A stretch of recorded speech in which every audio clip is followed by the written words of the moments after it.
Car को घेरने का काम हम लोग करेंगे। हमारी सरकार ने जो सब कमेटी बनाई उसने भी रद्द करने का कहा है। हमारी सरकार में जो एडवोकेट जनरल हैं उन्होंने भी रद्द करने का कहा है। और एसओजी और पुलिस हेडक्वार्टर, एडवोकेट जनरल सब ने रिकमेंड की है। अब क्यों ऐसा किया है मेरी समझ से बाहर है। जनमानस और अल्पसंख्यक लोग चाहते हैं परीक्षा रद्द होनी चाहिए। तो आपने सुना कि बाबा क्या कह रहे हैं। बाबा ये कह रहे हैं कि परीक्षा रद्द होनी चाहिए, जनमानस यही कह रहा है, लेकिन ऐसा निर्णय क्यों लिया गया है ये उनकी समझ से परे है। अब इस बयान के मायने क्या है, इसका मतलब क्या है, और क्या जो पहले भी अपना इस मामले को लेकर के स्टैंड आप किरोड़ी लाल मीणा लेते रहे हैं, क्या आगे भी वैसा ही रहेगा या सरकार का जो फैसला उसके साथ वो खड़े नजर आएंगे? इन बातों को जरा समझने की कोशिश करेंगे, लेकिन सबसे पहले आज के खास पैनल से आपको मिलवा देते हैं। हमारे साथ छात्र नेता विकास भिदोड़ी इस वक्त हमारे साथ जुड़ चुके हैं जयपुर स्टूडियो से। विकास, बहुत स्वागत है आपका। हमारे साथ रिटायर्ड आईएएस राजेंद्र भाणावत जी कार्यक्रम में जुड़ चुके हैं। राजेंद्र सर, बहुत स्वागत है आपका। हमारे साथ एडवोकेट आदित्य जैन जी कार्यक्रम में जुड़ चुके हैं। आदित्य जी, बहुत स्वागत है। और हमारे साथ रिटायर्ड आईपीएस अधिकारी प्रसन्ना की खमिश्रा जी कार्यक्रम में जुड़ चुके हैं। प्रसन्ना सर, बहुत स्वागत है आपका एनडीटीवी राजस्थान पर। लेकिन शुरुआत सबसे पहले मैं एक रिएक्शन से शुरू कर रहा हूं। विकास भिदोड़ी को सबसे पहले मैं इसमें जोड़ना चाह रहा हूं। विकास, सबसे पहले बताइए इस मामले को लेकर के आज जो पक्ष रखा सरकार की तरफ से, क्योंकि इसी का इंतजार भी था छात्र नेताओं को, वो चाहते थे, जानना चाहते थे कि आज कोर्ट में सरकार अपना पक्ष क्या रखती है, सामने आ चुका है। सबसे पहले आपका रिएक्शन इस पर। सर, जो आज कोर्ट में सरकार की तरफ से जो पक्ष रखा गया वो वास्तव में बेहद निराशाजनक था कि लोगों को, युवाओं को उम्मीद थी कि जो आज सरकार पक्ष रखेगी युवाओं के हित में रखेगी। सरकार जो पक्ष रखेगी वो अपनी एसओजी, एजी और पीएसक्यू की और सब कमेटी की रिपोर्ट के आधार पर सरकार पक्ष रखेगी। लेकिन बड़ा दुर्भाग्य है कि सरकार को अपनी ही एसओजी पर, अपनी ही जांच एजेंसी पर, अपनी ही सरकार के एजी पर भरोसा नहीं है। सरकार उन रिपोर्टों को न्यायालय के समक्ष पेश नहीं करती है और इस चीज का हवाला देती है कि अगर हम रिपोर्ट पेश करेंगे तो ये जांच को प्रभावित करेगी। सरकार अपना सर यह पक्ष रखती है कि अगर हम अभी इस प्रक्रिया में अगर आगे फर्दर इन्वेस्टिगेशन जारी है हमारा, और जब तक हमारी जांच जारी रहेगी तब तक हम कोई भी जल्दबाजी में निर्णय नहीं ले सकते।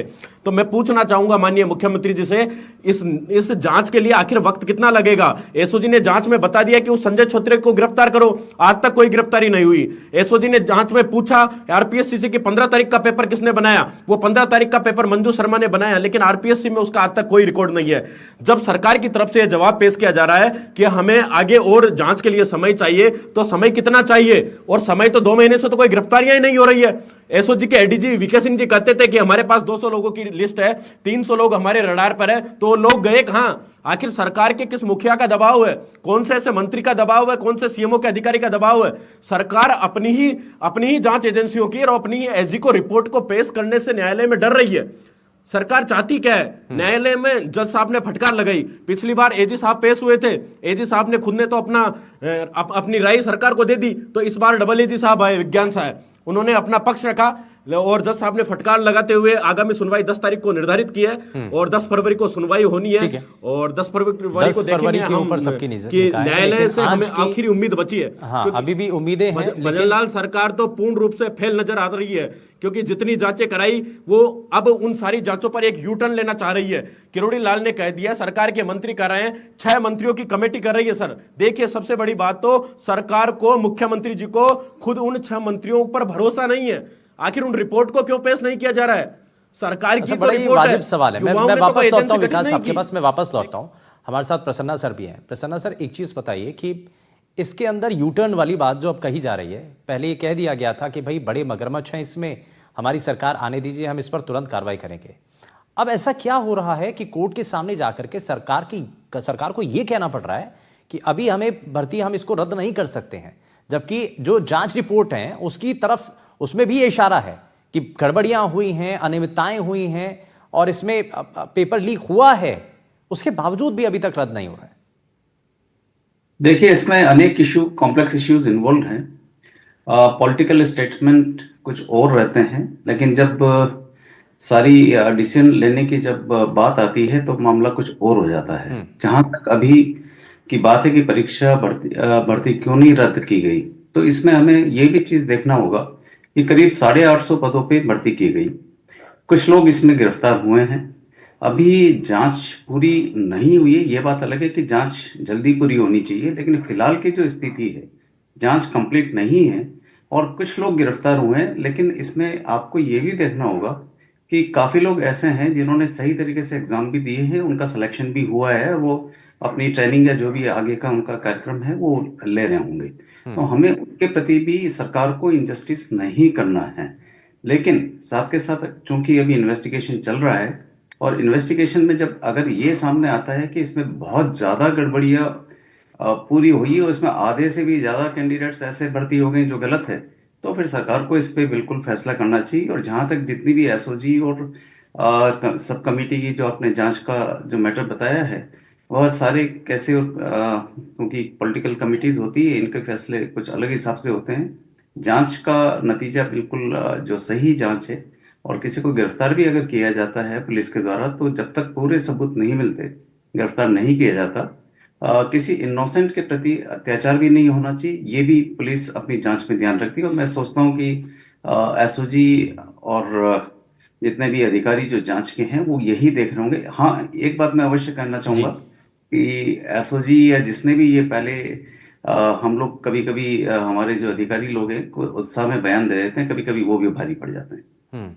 ठीक है। कई बार जो ऐसे बयान हैं वो, और स्टेटमेंट, और खास करके राजनीतिक बयान जो होते हैं, जो चुनाव के समय में दिए गए, वो शायद उसको लेकर के लोगों के अंदर एक भाव बना हुआ था कि शायद आएंगे सत्ता में तो उसके बाद पेपर रद्द ही होगा, और इसलिए बार बार रद्द की बात सामने आ रही है। लेकिन जब ये जांच होती है तो उसमें कई पहलू सबूत के तौर पर, क्योंकि सबूतों के आधार पर ही सब कुछ फैसले होते हैं, तो सबूत वहां पर कितने मिले हैं, कितने साक्ष्य हैं और क्या कड़ियां आपस में जुड़ पा रही हैं, ये अपने आप में बड़ा पहलू है। मैं इसमें राजेंद्र जी को जोड़ लेता हूं। राजेंद्र जी, एक चीज बताइए इसमें सर, कि जितनी चीजें अभी तक देखने को मिली, जो स्टेटमेंट आए वो ठीक है, जो बयान है वो पॉलिटिकली वो अलग रखते हैं, लेकिन इसमें एक तरफ जो साक्ष्य अभी तक रखे गए और कोर्ट के सामने जब ये कह दिया गया कि भाई अभी हम भर्ती परीक्षा को रद्द नहीं करेंगे, तो लग रहा है कि कोई टेक्निकली बड़ा पहलू है। एक मामला तो ये है ही, प्रसन्ना सर ने जो बताया कि अभी जांच चल रही है, तो यानी कि जांच जब तक पूरी नहीं होगी तो ये इसी तरीके से लटकी रहेगी पूरी भर्ती प्रक्रिया।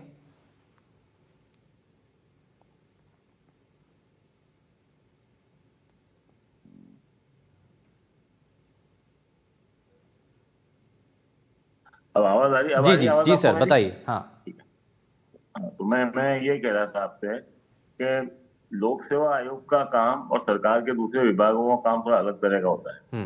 लोक सेवा आयोग की जो परीक्षाएं होती है उसके माध्यम से जो लोग चयनित होते हैं वो अगले 30-40 वर्षों तक जनता को कानून का राज रखने में मदद करेंगे। पुलिस का काम ही जी राजेंद्र सर बताइए आप। है ना आपको? जी जी, आपकी आवाज आ रही है सर, बताइए। हाँ, तो मैं ये बोल रहा हूँ आपसे कि इसमें मुझे तो लगता है कि मेरा तो शुरू से स्टैंड इसमें रहा है कि एक भी व्यक्ति में संदेह उत्पन्न होता है। अगर इसमें ये कहना बड़ा मुश्किल है, अगर 40-50 लोग सरकार के लिए के जो जिनके पास पेपर मिला था या जो अनियमितता हुई है उसके माध्यम से कितने और लोगों ने गलत तरह से परीक्षा पास की है, इसका अंदाजा लगाया जा सकता है। और इसका कोई बहुत हाँ, ये एक बड़ा पहलू है। हाँ सर, आपकी आवाज सही तरीके से नहीं पहुंच पा रही है, मैं वापस लौटता हूं आपके पास। हमारे साथ एडवोकेट आदित्य जैन भी हैं, मैं आदित्य जी का जरा जल्दी से रुक कर लेता हूं। आदित्य जी, एक चीज बताइए कि एक पहलू तो ये है कि जिन लोगों के ऊपर आरोप है उनकी ट्रेनिंग को आगे नहीं बढ़ाना है, ये कोर्ट की तरफ से साफ कर दिया गया, और उन्होंने कोर्ट की तरफ से ये भी कहा गया कि अगर ऐसा होता है तो ये कोर्ट की अवमानना माना जाएगा। लेकिन अभी क्योंकि जांच तो चल ही रही है ना, जिन लोगों ने अगर सपोज ट्रेनिंग पास कर ली है या ट्रेनिंग के सेशन में आगे वो बढ़ चुके हैं, अभी तक उनका नाम नहीं आया है और बाद में कहीं से उनका नाम आता है, तब क्या होगा फिर? जी, ये बहुत ही महत्वपूर्ण और बहुत ही जरूरी सवाल है। इसके दो कारण हैं। सबसे पहले तो कि जिन अभ्यर्थियों और के खिलाफ जांच अभी लंबित है और अभी तक उनका नाम नहीं आया है, उनकी ट्रेनिंग हो चुकी है और ट्रेनिंग के पश्चात अगर आगे वो प्रोसेस में बढ़ जाते हैं और तब उनका नाम आता है, तो उस स्तर पे भी न्यायालय उनका जो अभी तक का प्रोसेस है उसको रद्द कर सकता है और सरकार भी उनके खिलाफ उसकी कार्रवाई कर सकती है। दूसरी चीज ये है कि जो पूर्ण का आदेश था उच्च न्यायालय का, जहां उन्होंने दो चीजों पे रोक लगाई थी, एक तो पोस्टिंग पे और एक फर्दर रिक्रूटमेंट प्रोसेस पे, उसकी जब अवहेलना हुई तो सरकार से जब पूछा गया कि सरकार का क्या मत है इसमें, अब सरकार ने घुमा फिरा के जवाब ये दिया कि जो स्टे था वो था रिक्रूटमेंट प्रोसेस पे, ट्रेनिंग पे नहीं। ट्रेनिंग भी तो रिक्रूटमेंट प्रोसेस का ही हिस्सा है।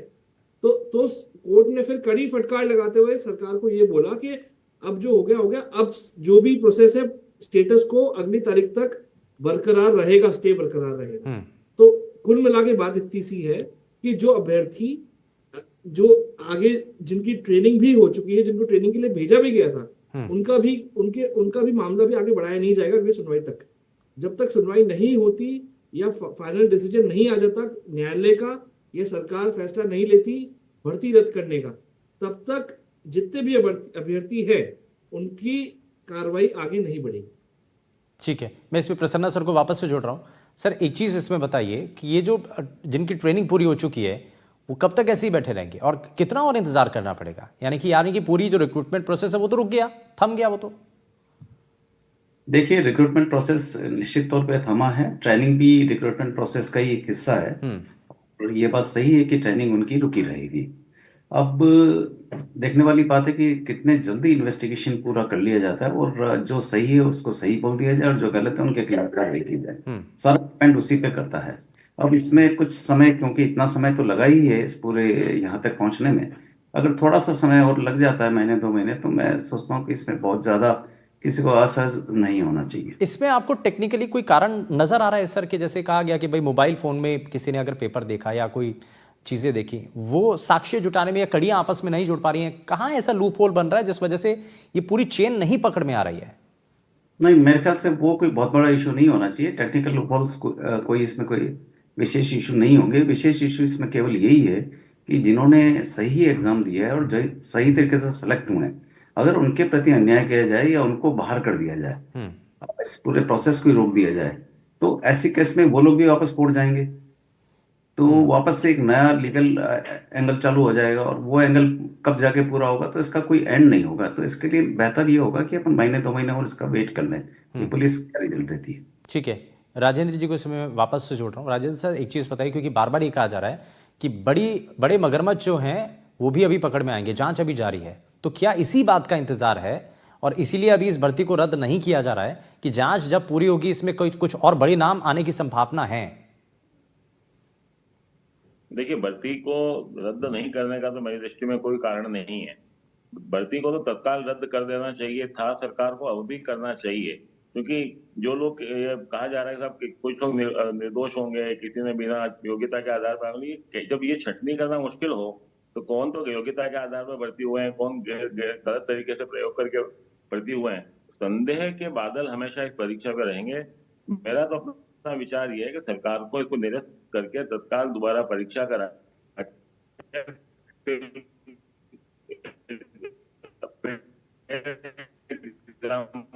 निष्पक्षता के साथ परिणाम घोषित करना चाहिए। 1.5 साल चुका, अंतहीन है तो तरीका।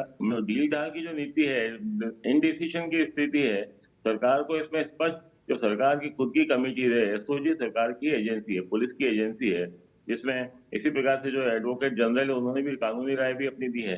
जब सारी बातें हो चुकी हैं फिर इसको सरकार की परीक्षा को निरस्त नहीं करना मुझे कोई कारण नहीं लगता है। निरस्त कर देते एक बार तो सरकार की लगता है कि सरकार बिल्कुल जो एक संदेह से परे स्थिति में क्या किस प्रकार का न्याय देंगे जनता को, अगर जिस प्रकार की उनका नींव भी बिल्कुल अनैतिकता पे टिकी होगी, वो किस प्रकार का न्याय दे पाएंगे। मेरी दृष्टि में तो इसमें सरकार को न्यायालय को स्पष्ट कर देना चाहिए था कि हम इस परीक्षा को रद्द कर रहे हैं, दोबारा करा रहे हैं परीक्षा।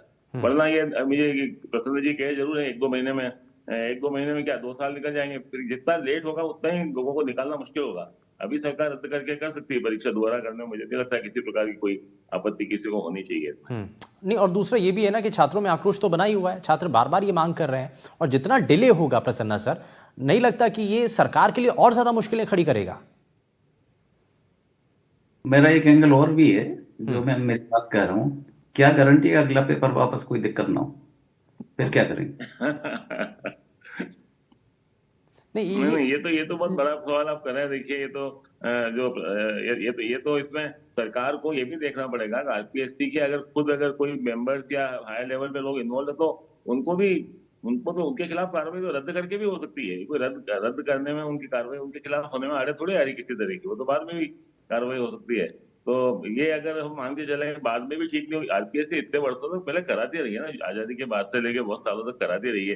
प्रश्न जी भी उसी सिस्टम से निकल के आए हैं, मैंने खुद ने भी इसी सिस्टम से परीक्षा पास की है। और पहले कभी इस तरह की बातें होती नहीं थी, कोई सोच भी नहीं सकता था कि परीक्षा पेपर लीक होना, ये सारी टेक्नोलॉजी बढ़ी है तो साथ साथ ये समस्या बढ़ी है। हाँ। मनोज साहब एकदम सही कह रहे हैं। पहले कभी इस तरह की चीजें कभी सामने नहीं आती थी। हाँ।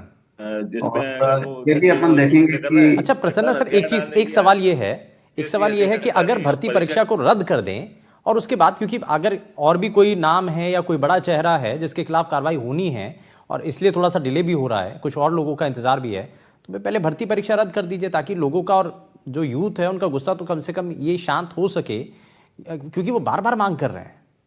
देखिए, कार्रवाई तो कभी भी हो सकती है। कार्रवाई भर्ती परीक्षा रद्द करें नहीं करें उससे कोई फर्क नहीं पड़ता। कार्रवाई बाद में भी कभी भी हो सकती है। अगर परीक्षा रद्द भी कर दी जाती तो भी पुलिस अपने इन्वेस्टिगेशन को जारी रखते हुए उनको जो भी अगर कोई पीछे कोई इन्वॉल्व है तो उसको गिरफ्तार कर सकती है। हम मुख्य मुद्दा इस बात का है कि हम इस चीज को देखें कि हमारे यहाँ पेपर क्यों आउट हो रहे हैं और क्यों नहीं होने चाहिए। आप यूपीएससी को देखिए, यूपीएससी के एग्जाम्स इतने सालों से हो रहे हैं, क्या हमने कभी देखा कि कोई वहां पे लीकेज की कोई समस्या हुई है? तो ये जो बेसिक समस्याएं हैं, एक साल का एग्जाम का तो जैसे भी है 21 का जो एसआई भर्ती का है, इसका अंतिम कंक्लूजन आना ही है कुछ महीनों में या कुछ समय में। लेकिन आगे के लिए हमें ये देखना पड़ेगा कि हम उसी पैटर्न को अपनाएं। यूपीएससी के पैटर्न वहां क्यों अच्छा, इसके लिए भी नहीं? बार बार सजेशन आते हैं कि आरपीएससी को भंग कर देना चाहिए। एक नई, देखिए, वो सॉल्यूशन नहीं है, वो सॉल्यूशन नहीं है। हाँ। वो कोई ना कोई एजेंसी तो ऐसी होनी चाहिए। हाँ। आज केंद्र सरकार ने एनटीए बनाई थी, एनटीए के थ्रू नीट का एग्जामिनेशन हुआ, वो भी क्या हुआ हमने सब देखा। तो एजेंसी की गड़बड़ी हो सकती है, लेकिन उसके लिए पूरी एजेंसी को खत्म कर दिया जाए ये भी सॉल्यूशन नहीं है। ठीक है, तो इसका सुझाव क्या होना चाहिए इस पर भी बात करेंगे, लेकिन मैं विकास के पास वापस से चलता हूँ। विकास बताइए, क्योंकि ये जो है भर्ती परीक्षा रद्द कर देना और ये एकदम से आप तुरंत निर्णय लें, इसको लेकर के ये कहा जा रहा है, एक्सपर्ट्स भी मान रहे हैं कि भाई इसमें थोड़ा सा धैर्य रखना चाहिए। सर मैं ये कहना चाहूँगा कि आज सरकार ने यह कहते हुए अपना हवाला दिया है कि फर्दर इन्वेस्टिगेशन बाकी है, आगे की जांच हम अभी करेंगे। तो आप सर ये बताइए मुझे कि एसओजी ने अपने आधी अधूरी जांच बीच में छोड़कर क्या कोर्ट में चार्जशीट थोड़ी पेश करी है। एसओजी ने स्पष्ट रूप से कहा है कि पेपर 30 दिन पहले लीक हो गया और लीक करने वाले आरपीएससी के चेयरमैन और सदस्य हैं। जब चेयरमैन ने ही पेपर भेज दिया और 150 लोगों तक वो पेपर पहुंच गया, तो क्या गारंटी है कि वो पेपर 2000, 4000, 5000 कितने लोगों तक पहुंचा? आखिर हम उसकी जांच कैसे कर पाएंगे? एसओजी ये खुद यह कह रही कि अगर हम 10-12 साल भी इन्वेस्टिगेशन करें तो हम अंतिम लाभार्थी तक तो पहुंच ही नहीं सकते। सेपरेशन का कोई पार्ट बचा ही नहीं है। हम यह डिसाइड नहीं कर सकते कि कौन सा अभ्यर्थी फेयर तरीके से चयनित हुआ है, कौन सा अनफेयर माध्यम से चयनित हुआ है। उसके बावजूद भी सरकार लोग युवाओं को गुमराह करने का काम कर रही है। और सरकार ने जब जांच करवा ली, सरकार की एसओजी कह रही है, एडवोकेट जनरल कह रहे हैं और मंत्रियों की 6 मंत्रियों की कमेटी कह रही है, अलग से कैबिनेट मंत्री किरोड़ी लाल मीणा चीख कर चिल्ला रहे हैं, उसके बावजूद आखिर मुख्यमंत्री जी इस पर फैसला क्यों नहीं ले पा रहे? मुझे तो सरकार का एक सबसे बड़ा मैनेजमेंट और कोई सेटलमेंट लगता है कि सरकार के मुखिया जी किसी के दबाव में है। अब वो दबाव सीएमओ के अधिकारियों का है या सरकार के मंत्री का है, भगवान जाने किन लोगों का है। जब सर 30 दिन पहले पेपर आउट हो गया तो मुझे तो नहीं लगता कि अब कोई इसमें इन्वेस्टिगेशन बाकी बचा है। क्योंकि एसओजी ने तो हाथ खड़े कर दिए कि हमने हमारी जांच पेश कर दी, कोर्ट में चार्जशीट पेश कर दी। दूसरी बात ये भी है कि मंत्री से जब पूछा जाता है, किरोड़ी लाल मीणा साहब से जब ये सवाल किया जाता है कि भाई इस बारे में आपका क्या कहना है, वो कहते हैं मेरे को तो पता ही नहीं है कब क्या हो गया। डॉक्टर भूपेंद्र सिंह पर कार्रवाई नहीं, संजय छोत्रिय पर कार्रवाई नहीं, मंजू शर्मा पर कार्रवाई नहीं, आखिर इन लोगों पर कार्रवाई कब हो गई? ठीक है, इसमें आदित्य जी को जोड़ रहा हूँ। आदित्य जैन जी, अब जो है टेक्निकली इसमें और क्या नजर आ रहा है भाई? इसमें साक्ष्य नहीं जुटा पाए हैं या कुछ ऐसे सबूत हैं जो थोड़ा सा मिलना या उनकी कड़ियों को जोड़ना थोड़ा सा मुश्किल हो रहा है? कहानी कहाँ अटक रही है और क्यों बार बार ये कहा जा रहा है कि अभी और इंतजार करना चाहिए या जांच अभी चल रही है? बड़ा वाजिब सा सवाल है विकास का कि भाई जब एसओजी ने अपनी रिपोर्ट पेश कर दी है तो क्या आधी अधूरी रिपोर्ट थोड़ी पेश की होगी? उसमें सारा कंक्लूड तो किया है और इशारा उसी ओर है कि गड़बड़ियां हैं उसके अंदर। जी, विकास जी ने जो मुद्दे उठाए बिल्कुल सही है और मैं पूर्णतः उनसे सहमत हूं, क्योंकि एसओजी ने जो जांच रिपोर्ट दी है उसके अलावा जो एडवोकेट साहब ने अपनी ओपिनियन दी है, एडवोकेट जनरल साहब ने, और कैबिनेट सब कमेटी ने भी रिपोर्ट दी है, दोनों ने उस बात की, एसआईटी की रिपोर्ट की तायद की है और ये सिफारिश की है कि एग्जाम को तत्काल प्रभाव से रद्द करना चाहिए। अब मुसीबत ये आ रही है कि जो आज सरकार की तरफ से डबल एजी साहब ने पक्ष रखा, उन्होंने ये बोला कि हम एजी की ओपिनियन या विधिक राय से बाध्य नहीं है। तो सरकार का जो सबसे उच्चतम कोर्ट ऑफिसर है एडवोकेट जनरल, सरकार उनकी राय नहीं मान रही। अब क्यों नहीं मान रही? इसके पीछे विभिन्न कारण हो सकते हैं, कोई पॉलिटिकल रीजंस भी हो सकते हैं और भी कोई कारण हो सकते हैं। पर जो अभ्यर्थियों ने एग्जाम दिया है, जिनका पूरा करियर इस एग्जाम पे टिका हुआ है, अटका हुआ है, और सरकार जब ये बोलती है कि क्योंकि ये जांच चल रही है तो एग्जाम हम भर्ती रद्द नहीं कर सकते, तो वो तो पूरी अलग फौजदारी प्रक्रिया है। एग्जाम रद्द करना तो एक एडमिनिस्ट्रेटिव डिसीजन है, तो वो तो बिल्कुल अलग है। जो लोग पकड़े गए उनके खिलाफ तो कानूनी कार्रवाई, विधिक कार्रवाई और फौजदारी कार्रवाई क्रिमिनल कोर्ट में हो ही रही है, तो उससे उसका कोई लेना देना नहीं है। दोनों मुद्दे अलग अलग हैं। तो सरकार को ये स्पष्ट अपना अगली तारीख 10 फरवरी को कोर्ट के समक्ष रखना पड़ेगा कि आप रद्द करना चाहते हैं या रद्द करना नहीं चाहते। और अगर सरकार ये बोलती है कि रद्द करना हम नहीं चाहते, तो हो सकता है न्यायालय एक ठोस कदम उठा के पूरी भर्ती को रद्द। बिल्कुल ठीक है। और इस पर कोर्ट की तरफ से क्या अगर कोई निर्णय लिया जाता है, और क्या यही सरकार चाहती भी थी कि भाई हम इस पर थोड़ा सा बचना चाहते हैं, इस पर हम कोई स्टैंड ना ले कम से कम, ताकि इसमें कोई अच्छाई बुराई इसमें सामने ना आए। बहुत शुक्रिया सभी खास मेहमानों का कार्यक्रम में शामिल होने के लिए, अपना समय देने के लिए। और यहाँ भर्ती परीक्षा क्या रद्द होती है, इसी को लेकर के बड़ा सवाल है। 10 तारीख को सुनवाई होनी है, क्या उसमें होता है इस पर नजर है। यहाँ रुकने एक छोटे से ब्रेक के लिए कहीं मत जाएगा, बने रहिए एनडीटीवी राजस्थान के साथ। नमस्कार।